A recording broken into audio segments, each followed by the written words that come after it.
పడితే మనస్ఫూర్తిగా ప్రార్థన చేస్తే అప్పుడు మన ప్రార్థన ఎలా ఉంటుందో తెలుసా? ఎలా ఉంటుందండి మన ప్రార్థన? బహుబలం కలదై ఉంటుంది. మనం బలహీనము కావచ్చు, విశ్వాసం వల్ల మనం బలం పొందుకోగలం. మన బలహీనము కావచ్చు, బలమైన ప్రార్థన చేయొచ్చు. ప్రార్థన ఎంత బలమైనదంటే మోషేకు 80 సంవత్సరాల వయసు. అతను కర్ర పట్టుకొని నడుస్తున్నాడు. అతను ముందు సముద్రం ఉంది.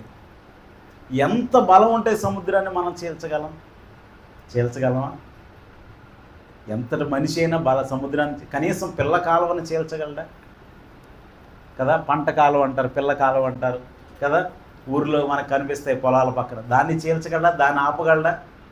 ఆపలేడు. కానీ ఇతని బలం సముద్రాన్ని చీల్చే బలం ఎలా వచ్చింది? ఎరుకో గోడలను కూల్చే బలం ఎలా వచ్చింది? మారాన్ని మధురంగా మార్చే బలం ఎలా వచ్చింది? 20 లక్షల మందిని నడిపించే బలం ఎక్కడొచ్చింది? అంటే కేవలము ప్రార్థనను బట్టి. Thanks for watching.